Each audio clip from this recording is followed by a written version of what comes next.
오늘은 박근혜 대통령에 대한 헌법재판소의 판결은 변하는 여론이 아닌 불변의 공의에 기초해야 한다. 그리고 그 불변의 공의는 하나님의 공의에 기초해야 한다. 이런 제목으로 하나님 말씀을 증거하겠습니다. 내용이 분량이 많기 때문에 제가 오늘 일부 말씀만 드리도록 그렇게 하겠습니다. 박근혜 대통령에 대해서 헌법재판소가 이제 본격적인 변론을 시작을 했습니다. 양측의 치열한 공방이 지금 진행이 되고 있습니다. 역사적인 재판이 아닐 수가 없습니다. 탄핵을 받은 두 번째 대통령으로서 노무현 대통령은 탄핵이 기각이 됐습니다만은 지금 이 박근혜 대통령의 탄핵 문제는 아주 심각합니다. 그런데 이 헌재의 판결이 아주 역사적인 판결인데 분명히 해야 될 것이 있습니다. 대한민국의 헌법재판소는 변하는 여론의 압력에 굴해서 구분 공의롭지 못한 그런 결론을 내리고 판결을 내리면 이것은 박근혜 대통령만 망치는 것이 아니라 나라와 역사까지 망친다고 하는 것을 헌법재판소의 9명의 법관들은 확실히 알아야 합니다. 헌법재판소의 판결은 여론이 아니라 불변하는 공의에, 특별히 하나님의 이 공의에, 절대적인 공의에 기초해야 한다고 하는 것을 말씀드리는 것입니다. 먼저 우리가 하나님의 공의를 말씀해야 되기 때문에 하나님은 어떠신 분인가? 성경에 하나님은 공의로우신 분이라고 말씀을 하고 있습니다. 하나님이 공의로우시다 할 때 어떤 뜻인가? 네, 먼저 그것을 이 웨인 그루뎀이라고 하는 신학자, 조직 신학자의 이 정의를 제가 좀 말씀을 드리겠습니다. 하나님이 의로우시다 하는 것은 하나님은 항상 옳은 것에 따라서, 바른 것에 따라서, 공의롭고 정의로운 것에 따라서 행동하신다고 하는 것입니다. 하나님은 단 한 번도 불의한 일, 옳지 않은 일, 바로 그런 것을 행하신 법이 없다고 말씀을 했습니다. 사람들이 어떤 변명을 하든, 사람들이 어떤 말을 가지고 궤변을 그렇게 늘어놓든 하나님은 정의로우시고 공의로우신 분이라고 이 하나님의 말씀이 우리에게 말씀하십니다. 이건 절대적인 말씀입니다. 여기에 대해서 우리가 이론 혹은 어떤 다른 어떤 우리의 여러 가지 말들을 늘어놓을 그런 성격의 말씀이 아닙니다. 절대적인 하나님의 말씀입니다. 항상 하나님은 옳은 것을 행하신다. 또 하나님이 의로우시다고 하는 것은 하나님은 옳은 것에, 공의에, 정의에 최종적인 기준이 되신다고 하는 것입니다. Final standard. 우리가 공의라고 말할 때, 인간 세상에서 우리가 저게 공의롭다, 공의롭지 못하다고 말할 때 그 마지막 판단, 마지막 기준은 바로 하나님이시라고 하는 것입니다. 하나님은 거룩하십니다. 하나님의 거룩하심이 하나님의 공의의 기초가 되는 것입니다. 성경에는 공의라고 하는 말과 정의라고 하는 말, 우리도 공의라는 말을 쓰는데 미국 말로 그것은 justice라고 그렇게 씁니다. 우리는 정의라는 말을 쓰는데 미국 말로 righteousness라고 하는 말을 씁니다.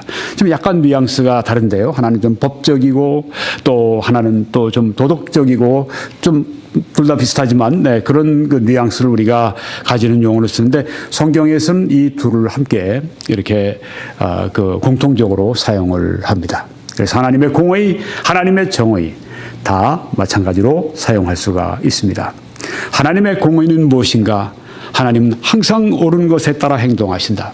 하나님의 공의는 무엇인가? 하나님은 옳은 것의 최종적인 기준이 되신다.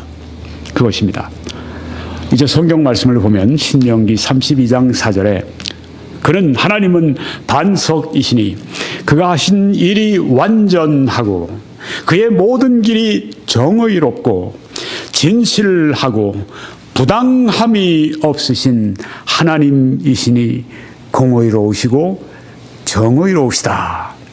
이렇게 성경에 말씀을 했습니다. 얼마나 좋으신 하나님을 우리가 모시고 있습니까? 여기 지금 제가 이 말씀을 이제 우리 개역 개정에서 제가 가져오면서 작업을 좀 한참 했습니다. 몇십 분 걸렸어요. 왜냐하면은 개역 개정에 있는 번역이 원문과 이렇게 비교해 볼 때 흡족하지가 않아요. 참 흡족하지가 않아요. 네. 개역 개정에 좋은 점이 많지만 약점도 꽤 있습니다. 그래서 제가 원문 가지고 그리고 또 여러 영어 번역본을 가지고 제가 비교하면서 가장 원문에 가깝게 그 제가 번역을 했습니다. 뭐 단어가 좀 이제 바뀌고 그런 것인데요. 아주 참 좋은 그런 이 번역이 여기 나왔습니다. 네. 뭐 영어의 번역들이 여기 다 동의하는 것들인데요. 제가 다시 한번 읽겠습니다. 그는 하나님은 반석이시니 그가 하신 일이 완전하고 그의 모든 길이 정의롭고 진실하고 부당함이 없으신 하나님이시니 공의로우시고 정의로우시다. 와, 이 하나님의 말씀에 하나님이 공의로우시다고 하는 말씀을 얼마나 이렇게 강조해서 말씀하십니까? 근데 한 절 속에 여기 하나님께서 어떠신 분이라고 하는 것을 우리에게 말씀해 주고 계시지 않습니까? 하나님은 공의로우세요. 그래서 하나님이 하시는 모든 일들에 대해서 우리가 의지하고 맡길 수가 있습니다. 인간적으로 볼 때는 이런 일이 나에게 왜 닥쳐? 영어로 Why me? 왜 하필이면 나에게 이런 일을 내가 불운한 일을 내가 왜 당해야 돼? 이런 어려움을 내가 왜 겪어야 돼? 이런 손해를 내가 왜 당해야 돼? 이런 병을 내가 왜 알아야 돼? 이런 교통사고를 내가 왜 만나야 돼?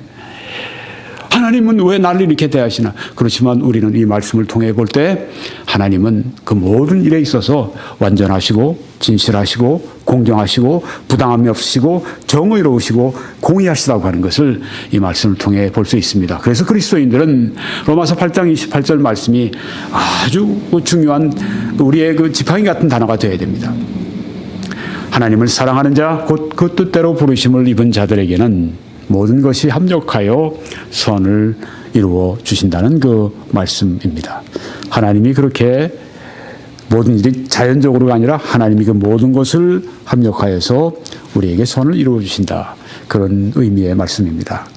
욥기 37장에도 그는 하나님은 권능이 크시고 판결과 풍성한 공의에 있어서 탁월하시며 억압하지 않으심이니라 그 말씀을 합니다. 시편 37편 2절에도 여호와께서 정의를 사랑하시고 이렇게 말씀을 했습니다. 제가 지금 먼저 이 하나님의 말씀에서 우리가 공의를 말하고 있기 때문에 특별히 헌법재판소, 대한민국의 헌법재판소의 공의를 촉구하며 우리가 공의에 대해서 말하기 때문에 그 공의의 기초인 하나님의 공의, 정의에 대해서 제가 먼저 지금 말씀을 드리고 있습니다. 자, 여호와께서 정의를 사랑하시고 하나님이 공의를 사랑하신다고 말씀을 했습니다. 시편 19편에서는 여호와의 교훈은 정의로움으로 마음을 기쁘게 하고 정의롭다, just, right, 옳다고 하는 말씀입니다. 이사야 45장에 나 여호와는 의를 말하고 옳은 것을 알리느니라 하고 말씀을 했습니다. 하나님은 의를 말씀하십니다. 옳은 것을 알려주십니다. 시편 89편에도 공의와 정의가 주의 보좌의 기초라. 하나님의 엄미하신 그 보좌의 기초, 공의와 정의라고 말씀합니다. 인자함과 진실함이 주 앞에 있나이다. 하나님은 거룩하시고 하나님은 진실하시고 하나님은 신실하시기 때문에 하나님은 반드시 공의를 시행하시는 하나님이시라고 하는 것입니다. 그러면 두 번째, 이 하나님의 공의가 무엇이냐? 하나님은 공의시라고 공의를 행하신다고 성경에 말씀했는데 하나님의 공의의 특징을 몇 가지 볼 수 있는데요. 성경의 잠언 24장에 보니까 그가 각 사람의 행위대로 보응하시지 않으시리까 말씀을 했습니다. 우리는 사람이 미워서 그렇게 보응하는 때가 있어요. 하나님은 그렇게 하지 않으십니다. 그 사람의 행위대로 보응하신다고 말씀했습니다. 우린 때로 그 사람의 행위보다 그 사람 행위를 한 그 사람을 더 미워하고 보복하려고 하는데 하나님은 그렇게 하지 않으십니다. 이게 바로 하나님의 공평한 심판이라고 하는 것입니다. 행위대로 그 사람의 그 한 일에 따라서 심판이 이루어진다고 하는 것입니다. 우리에게 가장 큰 질문 가운데 하나가 이런 것이 있죠. 왜 악인이 저렇게 번성하는가? 왜 하나님은 저 악인의 번성함을 놔두시는가? 하나님의 공의는 과연 어디로 갔단 말인가? 이렇게 우리가 얘기를 합니다. 하나님의 공의가 어디로 가요? 하나님의 보좌의 기초가 공의와 정의인데요. 하나님은 공의로우시죠. 그 사람이 하나님이 주시는, 하나님이 허락하시는 형통한 환경 가운데 계속 죄를 짓고 있어요. 죄를 쌓고 있는 것입니다. 나중에 그 행위대로 보응될 것입니다. 그가 범죄한 만큼 범죄한 대로 하나님의 보응이 있을 것이라고 이 성경을 통해 알 수 있습니다. 하나님은 공의를 행위에 따라 심판하신다, 집행하신다. 그리고 하나님의 공의는 또 이렇게 나타납니다. 이것이 특징입니다. 창세기 18장에 보니까 내가 이제 내려가서, 하나님이 내려가셔서 그 모든 행한 것이 과연 내게 들린 부르짖음과 같은지 그렇지 않은지 내가 보고 알려하노라. 소돔과 고모라의 죄악에 대해서 하나님께서 들으십니다. 내가 내려가서 보겠다고 하셨습니다. 하나님이 전지전능하시고 모든 것을 다 하시는데 뭐 굳이 내려오셔서 이렇게 보실 필요가 있는가? 이건 강조입니다. 그렇죠? 하나님 모르셔서가 아닙니다. 하나님의 공의가 얼마나 공의롭게 집행되는가 하는 것을 우리들에게 여기에 이렇게 우리가 이해할 수 있는 차원에서 말씀하시는 것입니다. 하나님이 위에서 모든 걸 다 아신다. 부르짖음 다 들었다. 내가 다 보았다. 내가 다 안다. 그리고 심판한다. 우리가 잘 이해가 안 되니까 내가 직접 내려가서 그래서 세 주의 천사가 내려오게 되죠. 네. 아브라함도 만납니다. 자, 여기에 그래서 이제 소돔과 그 성에 들어가서 그 실제로 모든 것을 다 봅니다. 그 악한 모습들을 봅니다. 내가 보고 알려하노라. 하나님은 공의를 집행하실 때 충분히 검토하시고 그렇게 판결을 하십니다. 이번에 헌법재판소가 판결을 할 때 공의로운 판단을 한다고 말한다면 이걸 지켜야 돼요. 헌법재판소는 이 하나님의 말씀에 유의해야 합니다. 서두르면 안 됩니다. 서두른다는 자체가 벌써 여론의 지금 압박에 밀려 있다고 하는 얘기인데요. 그게 무엇입니까? 공의롭지 못하다고 하는 겁니다.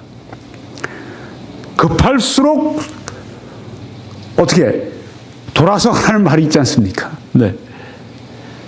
이렇게 중요한 역사적인 이 판단을 헌법재판소가 서둘러요? 말도 안 되죠. 헌법재판소는 서두르지 마세요. 언제까지 딱 시간을 정하지 마세요. 그거보다 공의의 목표를 두십시오. 공의로운 판단을 내리도록 그렇게 하겠다. 한국에 최대권 교수라고 하는 분이 있습니다. 나이가 많이 되셨네요. 79이시니까요. 네. 서울대 명예교수입니다. 법대 명예교수입니다. 헌법학자입니다. 월간조선 이번에 새해 1월달 월간조선에 이번에 관해서 이번에 말이 나와 있는데요. 이렇게 말을 했습니다. 노무현 대통령 탄핵 심판 당시 그거 다 아시죠, 여러분이? 네. 법 위반은 있었지만, 네. 그 중립을 어겼죠. 네. 탄핵에 이를 만큼 중대하지 않았다는 이유로 기각되었다. 네. 이 선거 중립 의무를 이 대통령이 어겼습니다. 발언을 통해서. 네. 그렇지만 법은 어겼는데, 위법은 했는데, 네. 미국은 안 그래요. 미국은 뭐 대통령이 이번에도 보니까 힐러리 클린턴 위해서 자기 뭐 전용기에도 함께 타고 가서 뭐 유세하고 그러는데 말이죠. 기가 막힌 일입니다. 한국 사람들이 볼 때는. 네. 그러니까 뭐 대통령이 꼭 선거법 이거 어겼다고 그래서 이게 뭐 중죄냐? 미국 기준으로 볼 때는 아니에요. 네. 우리 기준으로 볼 땐 그랬고. 그런데 이제 헌법재판소에서 그 위법은 사실이지만 그게 대통령을 탄핵할 만큼 중대하지 않다. 이런 이유로 기각을 시켜버리지 않았습니까? 한국의 국회 탄핵을 받은 최초의 대통령, 노무현 대통령 경우가 이렇게 탄핵 심판 헌법재판소에서 기각이 됐습니다. 계속 최대권 교수의 말을 인용하겠습니다. 박근혜 대통령 탄핵건도 마찬가지로 누구나 납득이 될 수 있는 충분한 시간과 논리를 가지고 결론을 내려야 한다. 네. 여기 중요한 것이 이것입니다. 누구나 납득이 될 수 있는. 지금 박근혜 대통령 탄핵 그 건에 대해서 양분되어 있는 것이 사실입니다. 탄핵을 했을 때 반대한 국회의원들도 60여 명 이상 되는 거로 알고 있고요. 또 촛불 시위를 통해서 탄핵을 주장하는 사람들뿐 아니라 이쪽에서는 태극기를 들고 이제 탄핵 기각을 외치는 사람들도 있습니다. 양쪽으로 지금 팽팽하게 나눠 있는 그런 상황입니다. 만약에 졸속하게 또 한쪽은 전혀 납득할 수 없는 그런 상황으로 헌재 판결이 내려지게 되면 이 나라에 큰 분열이 일어나게 됩니다. 그래서 누구나 납득이 될 수 있는 한쪽 진영은 100% 만세, 한쪽 진영에서는 아니 하고 일어난 그런 상황이 돼서는 안 된다는 거죠. 누구나 납득이 될 수 있는 뭐 100%는 할 수 없지만 어느 정도 사람들이 납득할 수 있는 충분한 시간과 논리를 가지고 결론을 내려야 한다. 충분히 시간을 드려야 합니다. 증인들 다 출석시키고 그 모든 과정을 다 밟아가야 합니다. 서두르지 마세요. 헌재 서두르지 마세요. 특검 서두르지 마세요. 서둘러서 되는 문제가 아닙니다. 물론 속도는 내야 되겠지만 충분한 시간과 논리를 가지고 결론을 내려야 합니다. 설복적인 논리가 반드시 담겨 있어야 합니다. 그리고 계속 인용합니다. 탄핵 심판 자체는 법률적인 판단을 하게 되어 있다. 어떤 재판이든 재판은 신중하게 진행해야 한다. 여기 아주 단어의 초점이 이겁니다. 신중하게 진행해야 한다. 신중해야 합니다. 얼마나 중요합니까? 양쪽에 지금 아주 팽팽 점점 더 강해질 겁니다. 엊그저께인가 그 승려 한 분이 분신해서 지금 뭐 아주 위독한 상황이라고 하는 얘기를 제가 들은 것 같은데, 뭐 그분이 뭐 보니까 지난해 그 1월 달인가 외교부 뭐 총사의 정문에 화염병 던져서 8개월 징역형 받고 2년 집행유예인가 그렇게 받았다고 그러죠.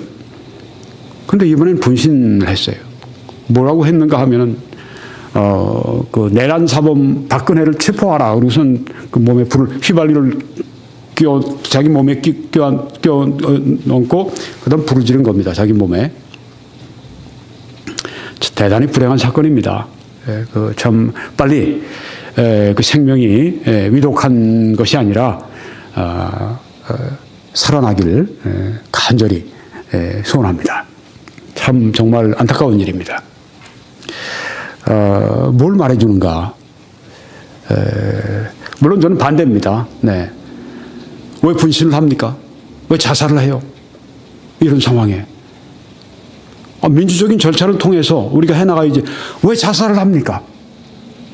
목사가 뭐 그럴 리 없지만 뭐 목사가 그러든 뭐 승려가 그러든 뭐 다른 어떤 뭐 사람들이 그러건 간에 왜 자살을 해요? 왜 분신 자살을 해요? 이런 상황에 도저히 있을 수 없는 있어서는 안 될 일이 지금 일어나고 있어요. 그렇지만 여기서 우리가 볼 수 있는 건 뭐냐 하면 아주 대립이 좀 격화되고 있다고 하는 겁니다. 그래서 신중해야 합니다. 헌재 신중하세요. 충분히 시간을 하세요. 180일 하고 난 다음에 안 되면 더 시간 받더라도 그렇게 해야 합니다.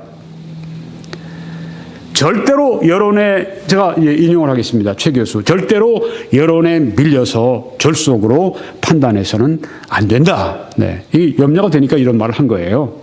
그럼 저만 이런 생각을 하는 게 아닙니다. 평생을 그 서울대 법대에서 가르친 헌법학자가 지금 이런 말을 하고 있는데요. 물론 뭐 어떤 분들은 뭐 보수주의니까 뭐 보수주의 학자니까 그런 얘기를 하지 보수주의 학자에서 이런 얘기를 해야 되겠습니까?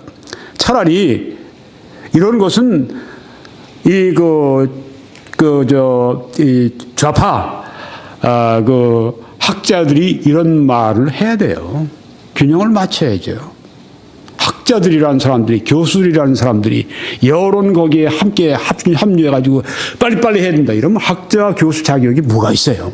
안 그렇습니까?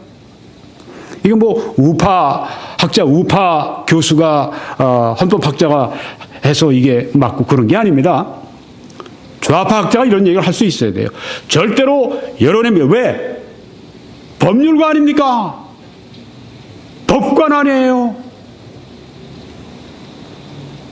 교수, 학자의 양심, 그 양식에 따라서 말을 해야 될 거 아닙니까? 절대로 여론에 밀려서 졸속으로 판단해서 안 된다. 왜? 대한민국의 법관은 어떻게 선서했습니까? 나는 양심과 법률에 따라서 그렇게 내가 판결한다. 그대로 해야죠. 여론에 밀려서 졸속으로 판단해서는 안 되죠. 저는 지금 박근혜 대통령을 지금 아주 밀어주기 위해서 이렇게 하는 게 절대 아닙니다. 오해하시면 안 돼요.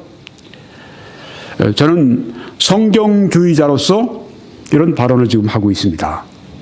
도움이 되길 바랍니다. 한쪽에 다 속해서 그쪽만 막 밀어주면 도움이 안 돼요. 그래서 저는 성경주의자로서 성경을 가지고 이 상황을 바라보는 그 입장에서 제가 지금 하고 있는 것입니다. 외국에서 누가 얘기해도 이 말에 저건 보수주의 사람들이기 때문에 아닙니다. 절대로 여론에 밀려서 졸속으로 판단해서는 안 됩니다. 더구나 이번 건은 박 대통령 개인의 운명은 물론이고 국가 운명이 걸린 중차대한 문제이기 때문에 신중한 판단이 중요하다. 이렇게 최대건 교수가 말을 합니다. 신중한 판단, 충분한 시간을 가지세요. 충분히 검토하세요. 그리고 정말 납득할 수 있는 논리를 세워서 판결해야 됩니다. 계속 인용합니다. 경찰이 교통 스티커 발부하듯이 간단하게 처리할 수 있는 사안이 아니다. 시간이 걸릴 수밖에 없는 사건이다. 네. 서두르면 안 됩니다. 서두르면 여론에 쫓긴다고 하는 그런 인상을 주기 때문에 공정성을 잃어버리고 그것은 공의가 아니기 때문입니다. 공의롭게 판단한다고 헌재 소장이 말을 했어요. 나중에 그걸 인용하겠습니다만은 속도 내고 또 충분한 시간 갖지 않고 그렇게 진행이 된다고 할 것 같으면 그 자체가 말 자체가 성립이 안 되는 겁니다. 자, 하나님의 공의가 어떻게 나타나는가? 선행을 보상하심으로. 이것이 하나님의 공의의 특징입니다. 시편 58편에 진실로 의인에게 보상이 있다고 말씀했습니다. 이게 또한 공의입니다. 매만 때리는 게 아니라 심판만 하는 게 아닙니다. 공의롭다고 하는 것은 잘한 것에 대해서, 의로운 것에 대해서 보상이 있습니다. 공의로우니까, 의로우니까 의인에게 보상이 당연히 있지요. 하나님이 그렇게 하시죠. 히브리서 6장에도 하나님은 불의하지 아니하사 너희 행위와, 보십시오, 행위와 그의 이름을 향하여 보여준 사랑의 수고. 제가 여기 이 말씀도 번역하느라고 좀 시간을 보냈습니다. 이 개역개정에 그냥 뭐 이렇게 쭉 어떤 그 흐름을 맞추느라고, 콤마도 안 쓰고 좀 이렇게 흐름을 좀 맞추느라고 이렇게 번역들을 하셨던데 이해하기가 좀 힘들어요. 자연스럽지가 못하고 그 아주 핵심 뜻이 잘 들어가지가 않아요. 뭐 개혁 개정이 뭐 사람들이 하는 일을 완전할 수 있겠습니까? 다음번에 개정을 할 땐 좀 더 잘하면 좋겠어요. 그래서 제가 여기서도 좀 이 원어와 또 이 여러 영어 사본들 제가 보면서 제가 여기 번역을 좀 또 수고를 좀 했습니다. 자, 다시 한번 그의 이름을 향하여 보여준 사랑의 수고. 하나님의 이름을 위해서, 그러니까 하나님을 위한, 하나님을 사랑하는 마음의 그 사랑의 수고, 즉 성도를 섬긴 것과, 이게 사랑의 수고, 하나님이 칭찬하시고 상 주시는 성도를 섬긴, 네, 이게 사랑의 수고라고 하는 것입니다. 이제도 섬기고 있는 것을 잊어버리지 아니하시느니라. 성도를 저들이 전에 섬겼어요. 그런데 지금도 성도를 섬기고 있습니다. 이게 사랑의 수고입니다. 이것이 그의 이름을 향한, 하나님의 이름을 향해서 보여준 사랑의 수고로서 잊어버리지 않으신다. 반드시 상 주신다. 이렇게 말씀했습니다. 상 주신다는 말씀이 성경에 얼마나 많이 나옵니까? 이거 무시하시면 안 돼요. 네.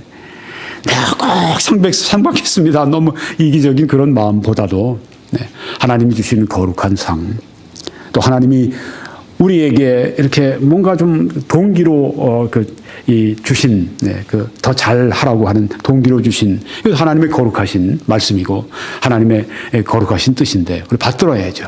네, 좋은 상 받으라고, 이렇게 더 많이 헌신하라고 하는 말씀이니까요. 네, 이게 공의입니다. 잊어버리지 않으신다. 네, 의인들의 행위에 대해서, 성도를 섬긴 것에 대해, 사랑의 수고에 대해, 하나님의 이름을 향해 보여준 사랑의 수고에 대해 꼭 갚으신다. 공의입니다. 또 하나님의 공의의 특징은 율법을 따라 심판하십니다. 로마서 4장에 율법은 진노를 이루게 하나니 율법이 없는 곳에는 범법도 없느니라 하고 말씀했습니다. 물론 율법이 없는 때에도 죄가 있었죠. 그렇지만 율법이 나온 다음에, 주어진 다음에, 그 다음에 율법을 범했다고 하는 범법의 죄가 있습니다. 물론 율법이기 전에는 하나님께서 양심으로 심판을 하셨습니다. 죄가 있었습니다. 그러니까 사람들이 죽었죠. 네. 율법에 따라 심판하십니다. 이제 하나님의 법이 있기 때문에 법에 따라 심판하십니다. 네. 우리 헌재는 우리나라의 법에 따라 심판을 하게 되겠죠. 네. 지금 이 박 대통령이 이 헌법재판소에서 판결을 낼 때 두 가지입니다. 박 대통령이 헌법과 또 법률을 위반했는가? 위반했다고 할 것 같으면 그것이 대통령직을 수행하는 것을 중단시킬 만큼 그렇게 심각한 것인가? 여기에 대한 판단입니다. 자, 저는 이제 세 번째 말씀을 좀 드려야 되겠는데요.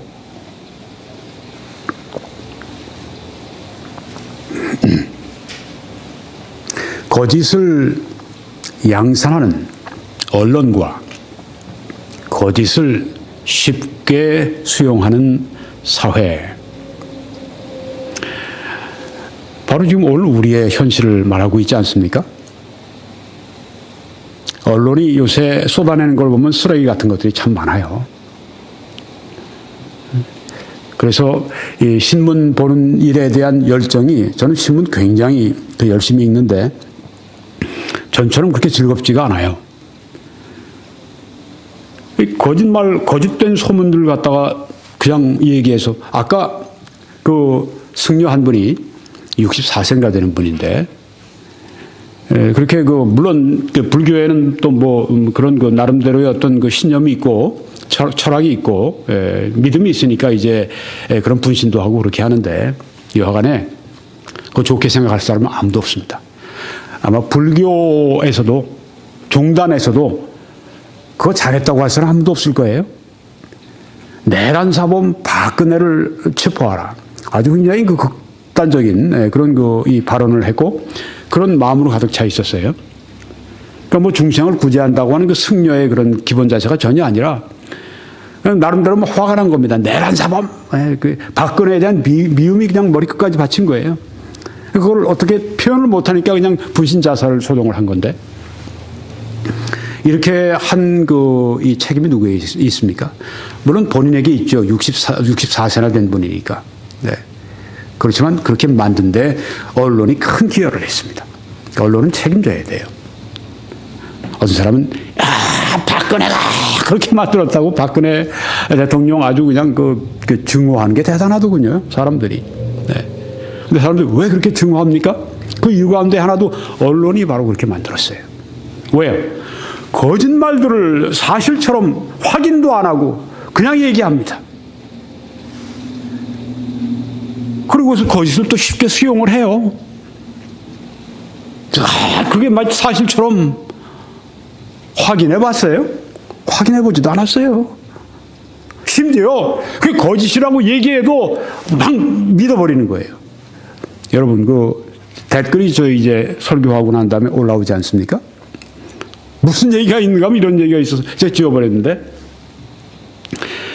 박근혜 대통령이 사드 배치하는 거 있지 않습니까? 사드. 우리 그 미사일, 사드 배치하는 거 보십시오.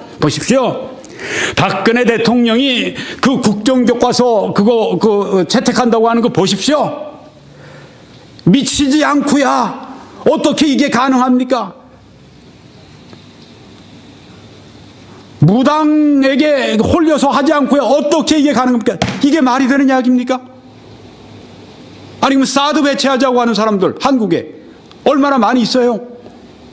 국회의원, 국민, 정부, 이 관리들 다 그 미치고 다 뭐 무당에 홀린 사람들입니까? 이 정신없는 말을 하는 사람들이 있어요. 정신없는 사람들이 있어요. 제정신이 아니에요. 그런 말을 하는 사람들이. 국정교과서 좌우 지금 대립이 있는데, 이번에 황 총리가 그런 말을 하더군요. 6.25 때 전쟁이 있었다. 이렇게 가르치면 안 됩니다. 맞죠? 아니, 아직도 6.25 전쟁이 남한에 의해서 됐다고 믿는 그런 진짜 정신 나간 사람들이 있습니까? 이미 모스크바에서 이미 우리가 러시아에서 그 자료를 다 가져와서 그 6.25 전쟁이 북쪽에서 침략한 거라고 하는 게 이게 백일하에 드러났는데도 불구하고, 이야, 거짓말하도 믿고 싶어 해요. 거짓말을 진실로 만들고 진실을 거짓말로 버려요. 거짓을 쉽게 수용하는 사회. 거기다 거짓을 그냥 막 아주 양산하는 그 언론. 이번에 그 미국의 이 대선이 있었을 때 미국의 주요 언론들이 다 힐러리 편이었던 걸 다 알지 않습니까? 그리고 또 누굽니까? 도널드 트럼프에 대해서 아주 부정적이고 아주 그냥 공격하는 떨어뜨리려고, 대통령 못되게 떨어뜨리려고 한 아주 풍조였었습니다. 그래도 미국 언론들은 지금 한국 언론들처럼 그렇게 거짓말 그냥 막 양산하고 그러진 않아요. 막 비판하고, 뭐 문제 있으면 그거 가지고 막 꼬투리 잡고 막 그냥 쓰러뜨리려고 그러고, 그렇게는 하더라도 이처럼 거짓을 양산하는, 아주 거짓말 제조기 같이, 거짓말 유통업체 같이 이렇게 하는 언론, 정말 반성해야 합니다. 이렇게 해서 얻는 게 뭡니까? 사회가 온통 거짓에 그냥 사로잡히고, 거짓의 영에 사로잡히고, 그래서 사람이 막 분신하기도 하고, 분신 자살하기도 하고, 이렇게 돼서는 안 되죠. 저는 성경주의자로서 말하는 것입니다. 어떻게 해야 되겠는가? 설교자로서 이 시대에 이 방황하는 사람들에게 또 그리스도인들에게 어떻게 하나님의 말씀을 통해 해답을 줘야 되는가? 어떻게 이 도덕적인 문제, 사회적인 문제, 영적인 문제에 관해서 이런 정치 상황 속에서 어떻게 생각하고 어떻게 결정하고 어떻게 행동하고 어떻게 살아가야 할 것인가? 이런 문제에 대해서 말씀드리기 위해서 제가 지금 정치에 관한 말씀을 드리는 것입니다. 정치가 되려고 하는 것이 아니라. 성경을 보게 되면 레위기 19장에 너는 내 백성 중에 돌아다니며 사람을 비방하지 말며 네 이웃의 피를 흘려 이익을 도모하지 말라. 나는 여호와이니라 말씀을 했습니다. 오늘날 그 언론, 인터넷, 여러 가지 이 통신 수단 통해서 정보 전달 수단 통해서 비방하고 또 그것 때문에 다른 사람을 해치고 이익을 보려고 하는 사람들이 얼마나 많습니까? 자제해야 되지 않겠습니까? 어떤 소문을 들었더라도 이게 확인이 안 됐으면 좀 뭔가 유보적인 자세로 이 얘기를 해야 되지 않겠습니까? 세월호 침몰했을 때 그 7시간 동안에 이 무당들에다가 청와대에서 굿하느라 대통령이 오지 못했다. 이런 얘기를 함부로 하고 그렇게 합니다. 확인해 본 적 있어요? 그런 말 하는 사람들이?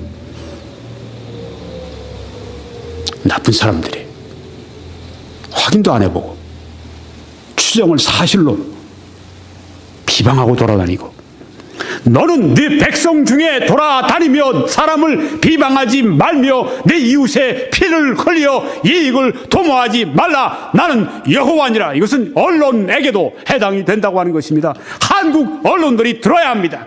이웃의 피를 흘려 더러운 뉴스들을 계속해서 가져다가 사실처럼 말해서 그들이 가랭못을 누리고 자기들 그 존재를 드러내고 이런 이익을 도모하는 일 하지 말라고 성경에 말씀하고 있는 것입니다.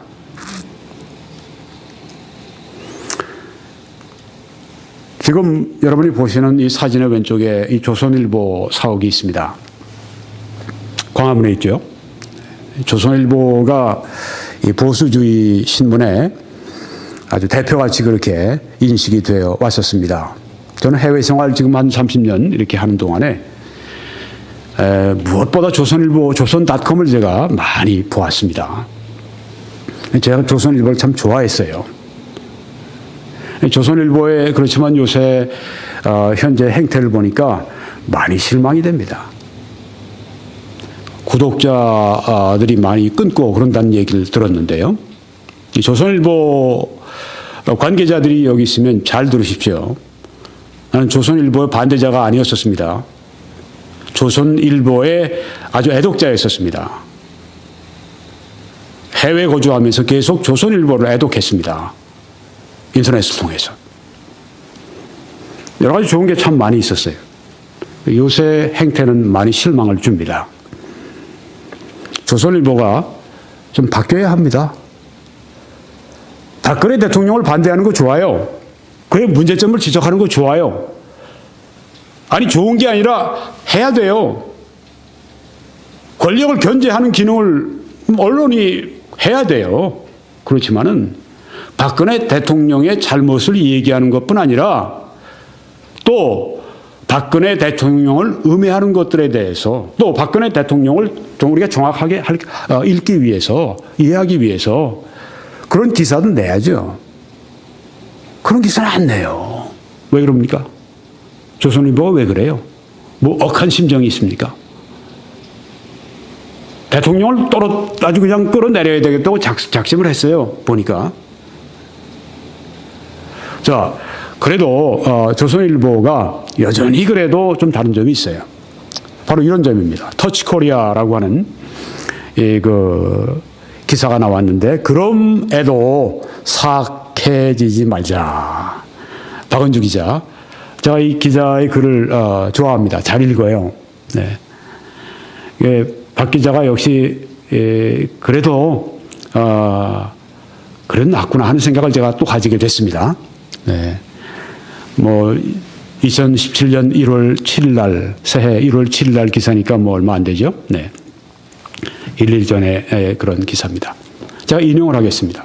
박근혜 대통령 탄핵은 언론이 연출한 조작각이라는 주장에 전혀 동의하지 않는다. 네. 언론 때문이다. 박근혜 대통령 탄핵된 건 언론이 이렇게 조작해서 다 된 것이다. 이렇게 말하는 것에 주장에 전혀 동의하지 않는다. 네. 그렇게 말을 했습니다. 그러나 이런 말이 왜 나오는지 이유는 짐작할 수는 있다. 왜 그런 말이 나오는지 이유는 짐작할 수 있다. 문제는 언론의 속성이다. 어떤 언론의 속성? 남과 다른 뉴스와 뭔가 좀 차별이 있는 그런 뉴스. 특정을 쫓는 언론은 더 더러운, 네, 저거보다 더러운 뉴스를 저쪽에서, 저 언론사에서 냈어요. 야, 우린 더 더러운 거 내자. 저쪽에서, 야, 우리 주의를 끌려면 더 더러운 거. 저쪽에서 더 더러운 거 내자. 이렇게 해서 더 더러운 뉴스를 찾는 경쟁을 벌였다 보십시오. 내가 조선일보가 그래도 좀 낫다는 얘기가 여기에 그 이유가 있습니다. 예, 우리 언론에 문제 있다. 기자가 얘기하잖아요. 이래서 제가 이 박 기자나 또 조선일보를 좋아합니다. 네. 난 다 옳다. 상대방 다 틀렸다. 이거 문제 있죠. 하나님이 됐으니까. 하나님도 아닌 자가. 자, 문제는 언론의 속성입니다. 남과 다른 뉴스 특종 쫓다가 보니까 더 더러운 뉴스를 찾는 경쟁을 벌였는데 이번에 어땠습니까? 이번에 진짜 심했어요. 조선일보 포함해서 진짜 심했습니다. 아십니까? 아유, 정말 아주 제가 세계 신문들 다 읽잖아요. 30년을 여기서 공부하면서 살아왔으니까 뉴욕타임스나 뭐 이런 주요 신문들 다 읽지 않습니까? 이렇진 않아요. 아무리 그래도. 자, 계속 인용합니다. 불쾌하더라도 똑 떨어지는 사실이었다면, 네, 좀 더러운 뉴스고 좀 불쾌하고 들어도 똑 떨어지는 사실이라면 사람들이 언론에 이렇게 화를 내지는 않았을 것이다. 이런 점도 조선일보 박 기자의 칭찬할 점이라고 생각합니다. 왜냐하면 우리가 비판받고 있다고 하는 사실을 숨기지 않고 이렇게 말을 하잖아요. 네, 다행입니다. 이 정도 양심이 있는 게, 살아있는 게. 사람들이 언론에 지금 화를 엄청 내고 있습니다. 저도 그 중에 하나가 되겠죠? 네. 저는 해외 언론과 비교해보니까 더 화가 나. 어쩌자고 이러는가. 네. 뉴욕타임스나 이런데 우리가 이렇게 웹사이트 들어가면요, 뭐 이렇게 뭐 그냥 이렇게 뭐 여자들 뭐 이렇게 좀 막 좀 노출하고 이런 사진 안 나와요. 근데 조선일보는 왜 그럽니까? 한국의 정론지라며, 한국 최고의 보수신문이라며. 근데 가면 무슨 이거 뭐 스포츠 일간지 모양으로 뭐 그냥 여자들 노출한 그 사진들, 이상한 사진들 막 옆에 해놓고 홈페이지에 말이죠. 왜 그럽니까? 조선일보. 좀 정신 차리세요. 품위가 좀 있어야죠. 나라의 정론지라며 조선일보 정신 차리세요. 당신들이 정신 차리고 당신들이 언론의 기수로서, 당신들이 여론의 기수로서 잘한다고 할 것 같으면은 사회가 다른 방향으로 갈 수 있습니다. 좀 잘하세요. 여기 지금 말합니다. 똑 떨어지는 사실을 말하면 불쾌하더라도 사람들이 언론에 이렇게 화를 내지는 않았을 것이다. 특별히 이번에 우리 이 독자들도 자기 의사를 표출해야 됩니다. 잘하는 거예요. 그래 언론도 알아듣죠. 예를 들면 팔손녀들이 목욕탕에서 정기적인 모임을 가졌다더라. 예, 뭐 최순실하고 뭐 등등 뭐 장관 뭐 장차관 부인들 뭐 모여가지고 뭐 최순실을 중심으로 뭐 목욕탕에서 정기적인 뭐 모임을 가졌다더라. 이런 헛소문. 또 정유라는 폐악질을 부렸다더라. 네. 정유라는 그 최순실의 딸 아닙니까? 박 기자가 쓴 걸 보니까, 우리가 솔직히 얘기하면 정유라가 괘씸죄를 저지른 외에 뭐 공무방해죄? 그런 거 왜 무슨 큰 뭐 범법자라고 적색경보를 내려서 뭐 그렇게 하고, 또 신문 기자들이 이제 이 독일에서 도피하고 있는 이 정유라를 이제 취재하려고 다 하는데, 이 정유라가 그걸 눈치채고 다른 곳으로 빼려고 그러니까 독일 경찰에 이제 연락을 해서 그 경찰이 이제 잡는데 그때 그 사진을 딱 찍은 거예요. 그래서 우리가 특정했다 이렇게 오는 그것 때문에 문제를 여기서 제기를 했습니다. 한국 언론협회 그 강령 가운데 하나는 보도하는 그것을 다른 목적으로 사용하지 않는다. 취재할 때 다른 목적으로. 그러니까 뭐 이렇게 경찰에 신고해주고 그런 건 하지 않는 것이 일반적인 그 윤리 원칙이라고 그래요. 그런데 그 도망가는 거 사진 딱 찍어서 특종으로 내려고 그렇게 했다고 하는 거죠. 잘못했다. 자기가 볼 땐 그렇다. 그런 말을 박 기자가 했어요. 네. 정유라가 뭐 폐악죄를 부렸다더라. 선동하는 거죠. 네. 이런 것들. 네. 돌아. 뭐 하더라. 뭐 또 다른 말, 카더라. 이게 지금 신문에 나온 거 아닙니까? 그게 꼭 사실처럼 싹싹 갖다가 도배를 해놓는단 말이에요. 아니, 이 독자를 뭐로 알아요? 모욕감을 느껴요, 독자들이. 사실도 아닌 걸 사실처럼 얘기해. 수준이 그게 뭐예요, 조선일보가? 참 답답해요. 왜 그러는지. 젊은 기자들이, 새 세대 기자들이 들어와서 그렇습니까? 그럼 위에 오랫동안 경험 많은 사람들이 통제를 해야죠. 편집국장은 뭐예요? 돌아 기사. 네. 인용합니다. 예전 같으면 언론사 정보 보거나 기자 사이 가십에 머물 이야기들이었다. 네. 뭐 촛불집 한참 할 때 그 한나라당에서 유일하게 그 보수적인 발언을 용감하게 하고 있는 유일한 김진태 의원이 그때 뭐 사우나에 가서 뭐 사우나를 즐겼다더라. 뭐 그런 이 기사가 뽀젓이 나온단 말이에요. 아니, 그 국회의원이 그때 가서 그럼 그때 화장실 간 사람들은 뭐가 돼? 이 말도 안 되는 얘기를 하고 있어요. 그러면 그 시간엔 국회의원들이 화장실도 못 갑니까? 말도 안 되는 얘기를 하고 있어요. 조갑재 그 기자 대표 같은 사람은 그런 말을 하잖아요. 이건 우리가 뭐 유머 안에 이렇게 포함시키면 괜찮을지 몰라도 이걸 뭐 뚜뻐져시 그냥 무슨 네, 참 정말 대실망입니다. 자, 계속 제가 인용합니다. 박 기자의 말을.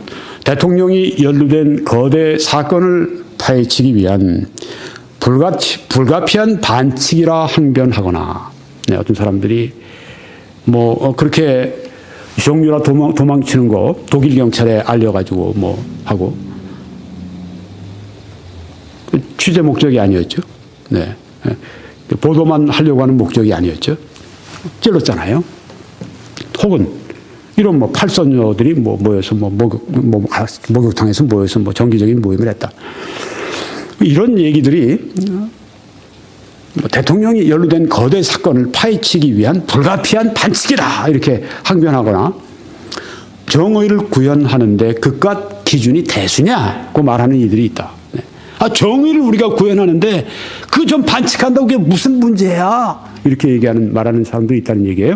그러나 인용을 계속합니다. 언론이 더 무섭게 받아들일 대목은 불가피한 것이다. 그거보다는 반칙이다. 네. 이건 불가피하다. 그게 아니라 우리가 더 지금 중시하는 건 반칙을 했다. 이게 중요하다고 하는 거죠.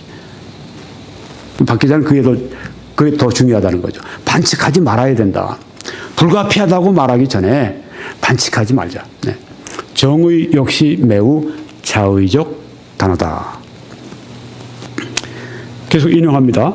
괴물이 언론에 이렇게 물을 것 같다. 어쩐지 우리 좀 닮은 것 같은데? 네. 괴물이 이 언론에게 어쩐지 우리 괴물을 좀 닮았어. 네. 언론이 괴물 닮은 그런 얘기를 지금 여기에 박 기자 정도 되니까 이런 말을 한 것 같아요. 그런데 박 기자 혹은 다른 모든 분들이 시청자들이 잘 이해하실 게 있습니다. 이 독자들은 이렇게 시시껄렁한 거 이런 걸 보도한다고 해서 화를 내는 게 아니에요. 뭐 조금 전에 무슨 뭐 그런 뭐 팔선녀가 무슨 뭐 그 정도 문제가 아니에요. 심각한 아주 한 사람이나 혹은 정부에 대해서 심각한 그런 거짓말 이런 그 허위 선전 이런 것들을 그냥 그대로 여과 없이 보내는데 우리가 아주 정말 그 역정이 난다고 하는 그런 얘기입니다. 그러니까 반칙한다 그 정도가 아니에요. 기자의 눈으로 볼 땐 그 정도인지 몰라도. 계속 제가 박 기자의 말을 인용합니다. 사악해지지 말자. Don't be evil. 사악해지지 말자. 그 유명한 구글이 이런 모토를 갖고 있는 이유는 구글이 그런 모토가 있대요. 사악해지지 말자. Don't be evil. 사악해지지 말자. 이렇게 하는 이유는 그들이 막대한 개인 정보를 장악하고 있기 때문이다. 구글은 막대한 정보를 수집해 놓고 있으니까 개인 정보도 다 가지고 있으니까 폭로해버릴 수 얼마든지 폭로할 수 있다는 거죠. 그러지 말자. 그렇게 사악해지지 말자. 이런 얘기입니다. 구닥다리 세대에 속하는 기자는 자기 박 기자를 말합니다. 언론이 구글보다 더 엄격한 기준을 가져야 한다고 믿는다. 아멘. 맞아요. 많은 국민은 언론에 악마도 괴물도 천사도 보안관도 되지 말고 그저 잘 닦은 거울로 남을 것을 요구한다고 믿는다. 이 말도 맞습니다. 괴물 되지 마세요. 악마가 되지 말고. 양쪽을 다 보여주세요. 박 대통령의 문제, 또 박 대통령이 박 대통령이 보호를 받아야 될 것들, 네. 또 그런 정보가 있으면 또 얘기해주고. 자, 이건 좀 다른 것입니다. 조선일보에 제가 지금 이 거짓말을 양산하는 언론, 거짓말을 쉽게 수용하는 사회, 한국 사회에 대해서 제가 지금 말씀을 드리는 가운데 박 기자에 대한 그 말을 인용을 했고 이것은 조선일보에 난 기사입니다. 2016년 작년 12월 3일 한 달 전에 기사입니다. 여기 이렇게 나왔습니다. 3일 열린 6차 촛불 집회 당시 집회 주최 측은 세월호 참사 당일 박근혜 대통령의 7시간 행적을 규명해야 한다는 의미로 세월호 참사단 날 한 7시간 동안 그 중요한 시간에 박근혜 대통령이 어디 있어? 어디 있었어? 청와대에서는 아주 분단위로 다 그렇게 무엇을 했는가, 무슨 일을 박근혜 대통령이 그때 업무를 했는가를 이미 발표했어요. 네, 근데 그거 안 믿어. 어떤 사람 귀 콕 막고 안 믿어. 청와대 말하는 거. 굿했지. 무당들에다 굿했지. 이런 사람들이 있어요. 나쁜 사람들이에요. 진실을 규명해 보려고 하지도 않아요. 아니 저쪽에서 진실을 얘기한다고 그러는데 그것도 이러는 사람들하고 무슨 대화가 됩니까? 이러고 가서 촛불 들고 시위하면 이게 정말 양심의 그 시위입니까?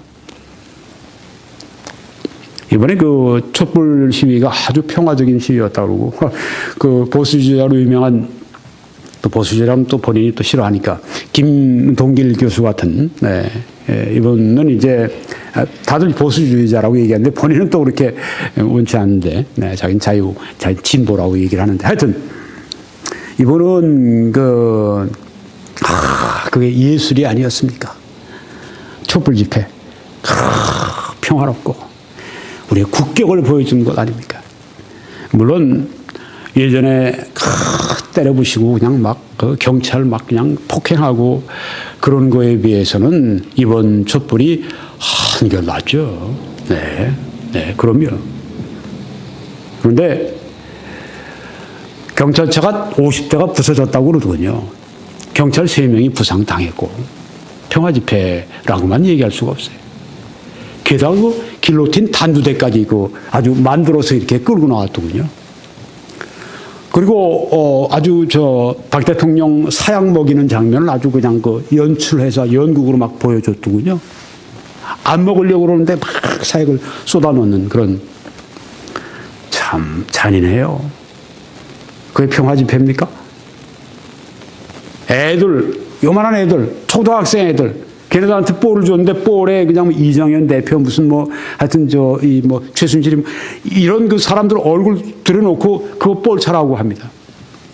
그럼 뭐 기자들이 뭐라고 그래요?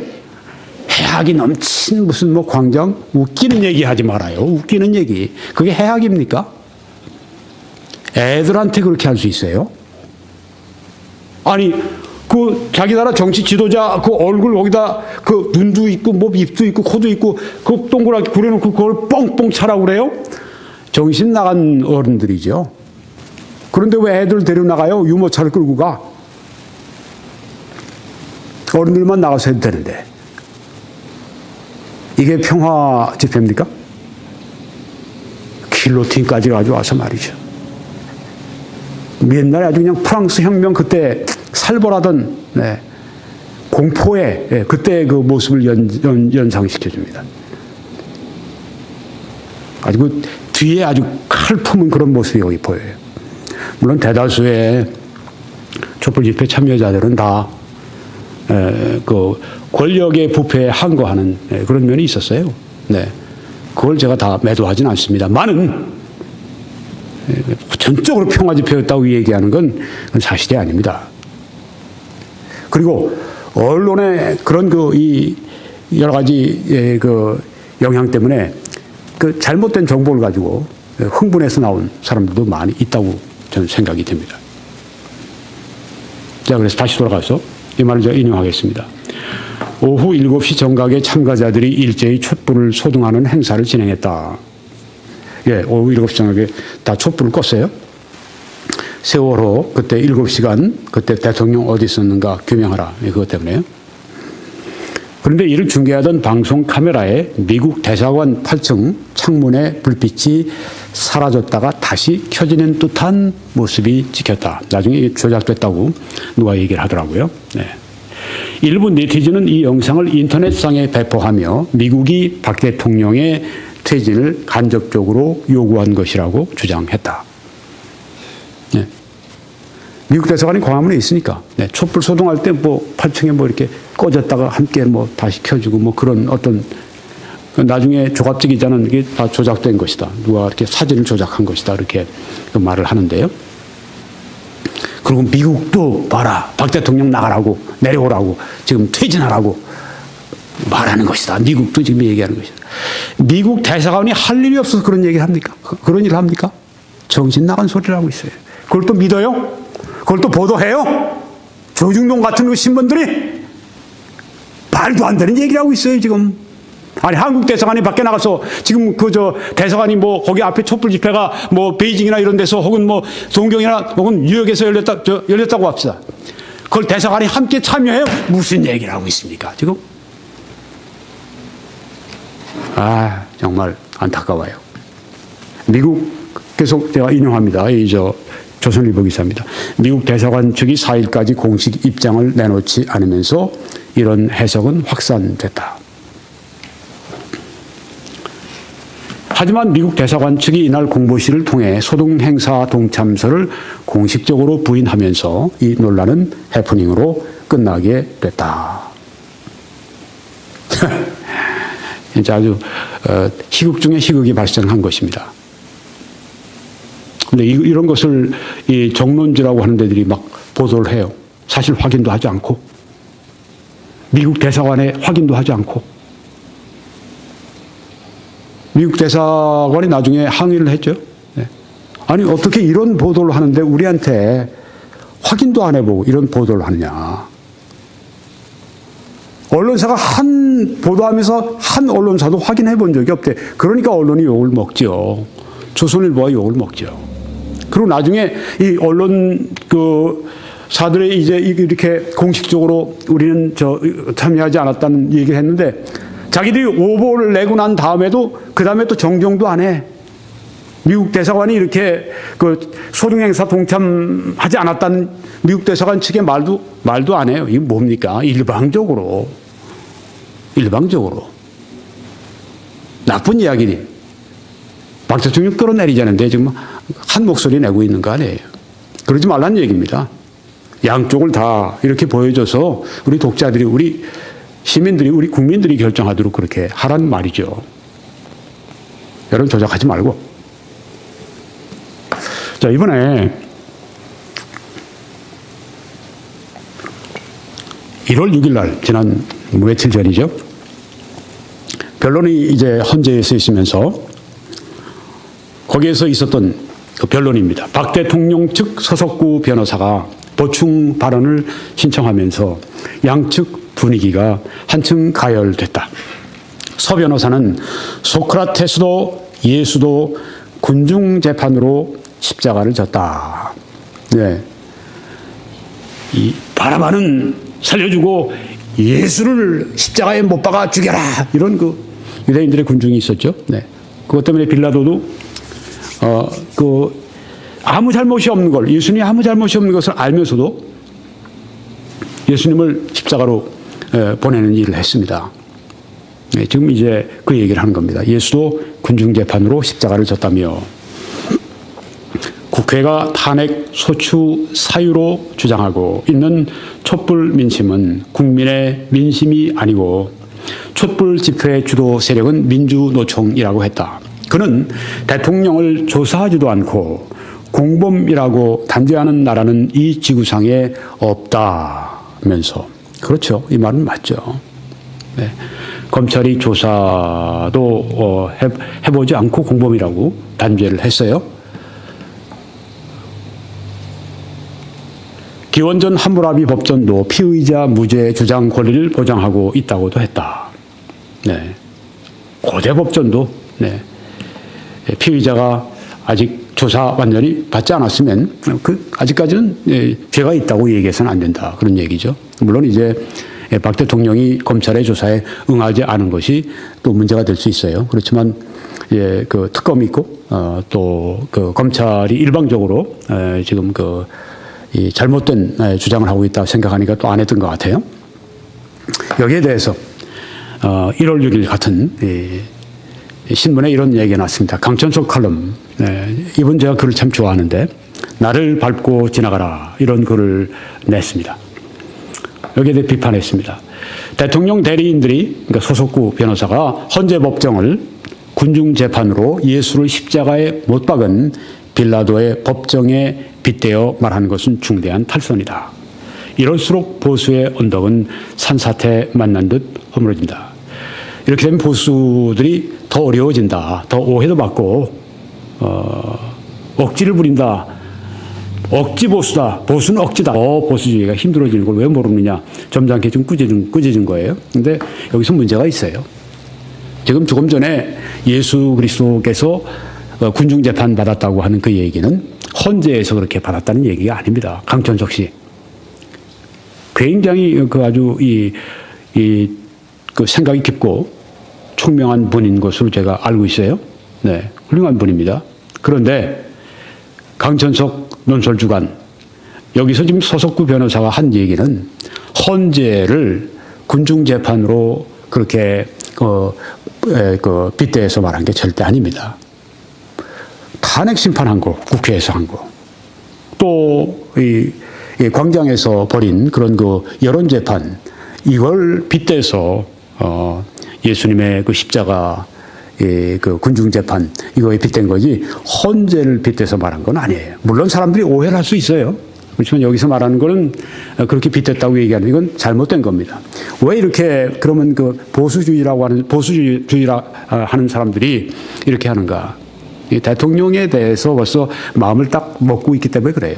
이 사람은 대통령은 이제 하야해 대통령은 이제 탄핵돼야 된다. 그러니까 이런 이 판단들이 이렇게 미스가 난 것입니다. 좀 이 말씀드리고 마치려고 하는데요. 조선일보가 보도하지 않는 사실들이 있습니다. 두 가지만 말씀드리겠어요. 하나는 최순실이 강남의 대형 교회들에 지난 16년 동안 정기적으로 출석했다고 하는 사실을 말하지 않습니다. 한 번도 조선일보가 말하는 걸 본 적이 없어요. 최순실이 무당과 같이 그렇게 묘사된 건 많이 나왔는데, 저도 최순실이 강남의 그 세계 큰 교회, 대형 교회들 있잖아요. 누구나 다 아는 그 대형 교회들. 거기에 16년 동안 출석을 했어요. 헌금도 하고, 뭐, 어떤 사람들 헌금 얘기하니까 돈 내면 다냐. 그게 아니라, 헌금도 하는 그 사람이 무당이 되긴 참 쉽지 않다는 얘기죠. 네. 교회 17년 동안 무당이 왜 교회를 그렇게 열심히 출석을 합니까? 뭐 신분 위장 세탁하려고 그렇게 하나요? 아닙니다. 내가 볼 때는 난 이 얘기를 누구에게 듣고 난 다음에 최순실이 그 전까지는 무당인 줄 알았어요. 이 얘기를 듣고 나서 생각을 바꿨습니다. 이 얘기도 해야죠. 네. 다른 기독교 신문 같은데 난 기사를 전혀 인용을 안 해요. 이거는 편파적이라고 하는 것을 분명히 보여주는 것입니다. 제가 이 목사님들하고 이렇게 얘기해 보니까 모르는 분들이 참 많더라고요. 최순실이가 16년 동안 교회를 다녔어. 그렇습니다. 그래요? 목사님들이, 기독교인들이 볼 때, 이 사람이 그냥 껍데기 교인이든지, 명목상의 교인이든지,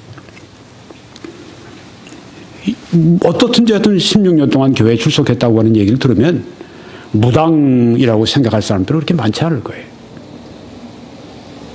왜 이렇게 얘기하면 최순실 돕는다고 또 그렇게 또 얘기를 하죠? 이게 왜 최순실을 돕는 거예요?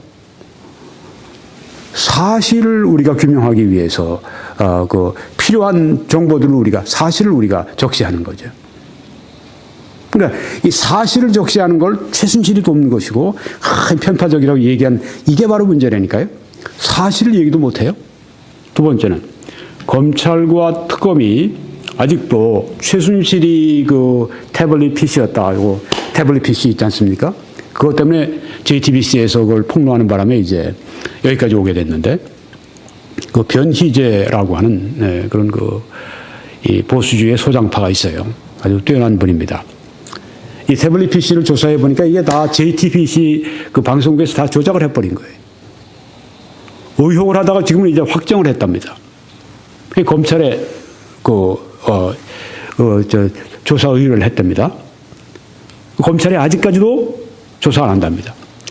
특검도 모든 이 탄핵 사태를 불러온 이 태블릿 PC 조작된 거 이거 조사해달라고 그러는데 이거 특검이 노한다고 그래요. 이 변희재 씨 이야기로는 특검이 야당에 지금 장악이 되어 있고 검찰은 이 태블릿 PC 조작하는데 가담된 공범이기 때문에 그런 것이다.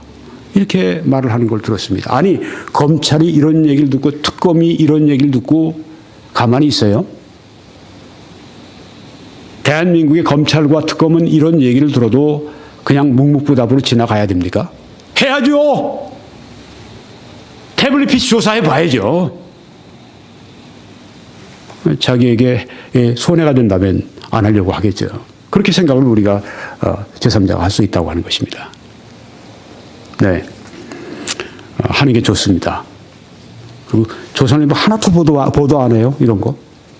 네. 제 추측으로는 그 변희재 씨 이야기로는 이제 지금 한국에서 제일 유명하고 제일 큰 월간 잡지사에서 지금 이걸 아주 한 달 동안 철저하게 지금 추적 조사해가지고 이번 1월 달에 1월호로 이제 아마 1월 말쯤 이거 나오게 된다. 그런 얘기를 했어요. 제가 볼 때는 어디라고 얘기는 안 하는데 월간조선 같아요. 네. 조선일보가 월간조선에서 할 거니까 우리 뭐 자매지가 할 거니까 우리가 더 먼저 나오고 그러지 않 그런 얘기 할지 몰라도 그래도 미리 어느 정도는 이야기가 나왔어야죠. 안 해요. 그러니까 편파적이라고 하는 얘기가 나오게 되는 것이죠. 이걸 좀 더 말씀을 드려야 되겠네요.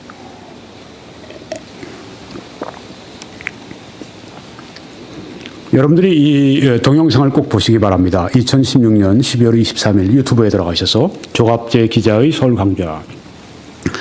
제가 그걸 지금 찍었습니다. 일부를. 그래서 언론의 난이라고 지금 책을 하나 급히 써서 지금 이제 내놓았는데 언론이 얼마나 이번에 그 여러 가지 거짓 소문들 많이 이렇게 유통시켰는가, 그것 때문에 얼마나 이번에 이런 파장이 왔는가, 이걸 이분이 뭐 평생 기자니까, 대표적인 그 기자니까, 한국의 대표적인 기자니까 잘 썼을 거라고 생각합니다. 저도 구입해서 읽어보려고 그래요. 이 책도 읽어보시고 강좌도 들어보시기 바랍니다. 거기에 이런 것을 내용을 밝혔습니다. 최순실이 전용기 타고 독일에 갔다. 거짓말이랍니다. 차은택이 청와대에 비표도 달지 않고 뭐 이렇게 확인하는 비표도 달지 않고 가서 박근혜 대통령 만났다. 이 거짓말이랍니다. 권영태가 최순실을 호스트바에서 만났다. 이것도 거짓말이랍니다. 이게 다 사실처럼 알려져 있잖아요. 촛불 소동할 때 미 대사관이 함께 소동했다. 이거 거짓말 말씀드렸습니다. 미 대사관 고위관리의 말이 이분이 직접 만나서 이 고위관리를 만나서 들어봤답니다. 그런 거 보도하려면 우리에게 먼저 물어보고 확인부터 하는 것이 언론의 도리가 아닙니까? 이렇게 말하더래요. 그래서 미 대사관에서 한 말은 우리에게 확인한 언론이 아무데도 없고 그렇게 말을 했다고 합니다. 이런 허위 보도하면 더 이상 언론사가 아니라 선동기관이다. 이렇게 이 조갑재 기자가 얘기를 한 걸 봤습니다. 네, 이 미 대사관 측에서 또 한 말은 이 사실을 부인했지만 우리가 소동 같이 하지 않았다. 이것을 보도해 준 언론기관은 서너 군데밖에 없다. 네. 아까 조선일보가 말을 했죠.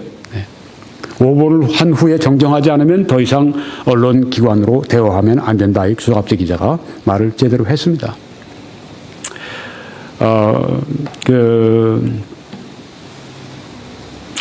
이 말씀 간단하니까 제가 마치겠습니다. 개인과 사회와 국가는 공의를 실천해야 한다.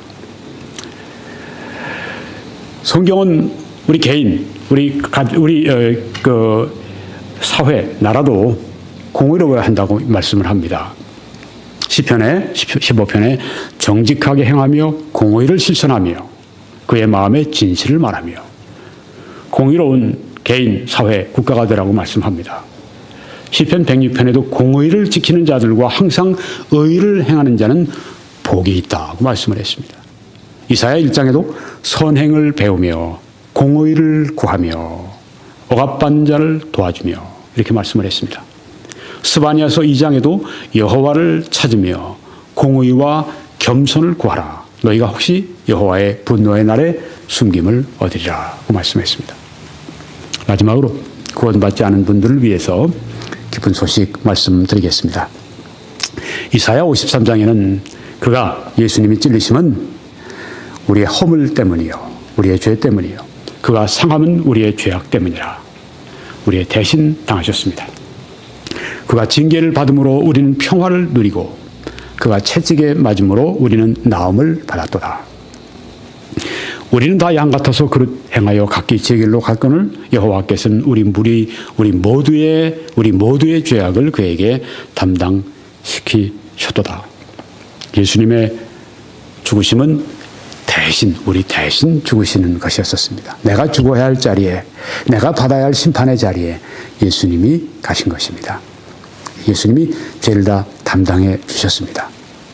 그래서 이제는 예수 그리스도를 믿는 사람들이 예수 그리스도의 공로를 함께 나누게 된 것입니다. 예수님은 죄를 담당하시고 십자가에 죽으심으로 우리의 죄의 값을 다 치루어 주셨습니다. 바로 그래서 베드로전서 2장에 나무의 십자가에 달려 그 몸으로 우리 죄를 담당하셨으니 이는 우리로 죄에 대하여 죽고 의에 대하여 살게 하려 하심이라. 그가 채찍에 맞음으로 너희는 남을 얻었다고 말씀을 했습니다. 그렇습니다. 이미 2000년 전에 예수 그리스도가 우리 죄의 짐을 지고 가셨습니다. 내가 내 죄값을 갚기 위해서 해야 할 일은 아무것도 없습니다. 예수님이 다 하셨습니다. 이제 그 예수 그리스도를 당신의 구주로 영접하시는 일이 남았습니다.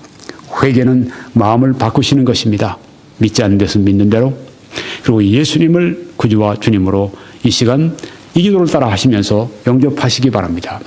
사랑하시는 하나님, 오늘 이 시간 죄의 길을 버리고 하나님께 나옵니다. 예수님께서 저의 모든 죄를 담당하시고 십자가 위에서 죽으시며 사흘 만에 부활하신 것을 믿습니다. 예수님이 저의 구주와 주님이심을 믿고 영접하오니 이 시간 제 마음에 오십시오. 예수님의 이름으로 기도드립니다. 아멘. 이 기도를 드리실 때 하나님이 여러분의 기도를 들으시고 약속처럼 구원하실 것입니다. 이제 여러분들은 www.21church.com으로 들어오셔서 다른 설교들을 시청해 주시고 또 새로운 글들을 읽어 주시기를 바랍니다. 이 사역을 위해 기도해 주시고 이 동영상을 좀 주위에 있는 분들에게 여러 수단을 통해 나눠 주시고 또 재정적으로 이 사역을 위해 후원해 주시고 지원해 주시기 바랍니다. 이번 해 우리가 한국에 선한 영향력을 끼치길 원합니다. 이 사역에 함께 동참해 주시기를 간절히 호소합니다. 또한 이 사역에 이 재정적인 후원에 동참해 주시는 분들께 감사를 드리고 하나님의 특별하신 축복이 여러분들과 함께 하시기를 기도하고 있고 또 그렇게 되기를 축원합니다. 재정 후원을 어떻게 하시는가? 여러분이 지금 보시는 화면의 왼쪽에 맨 아래 보시면 선교헌금 란이 있습니다. 거기를 클릭하시면 그 안에 정보가 다 들어 있습니다. 여러분이 그렇게 해주실 때 하나님의 크신 축복이 함께 하시길 간절히 축원합니다.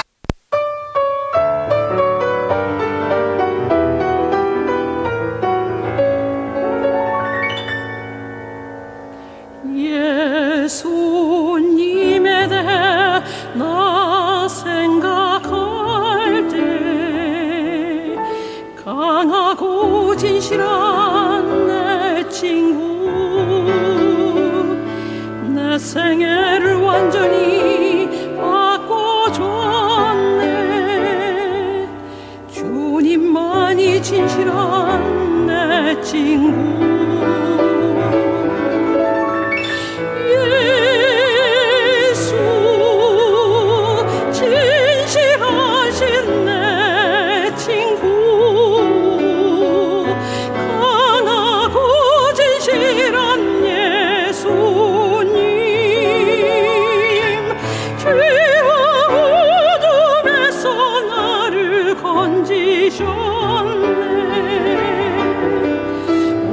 진실한 예수님 죄와 어둠 속에 나 헤매일 때 예수님은 날 구원하셨네.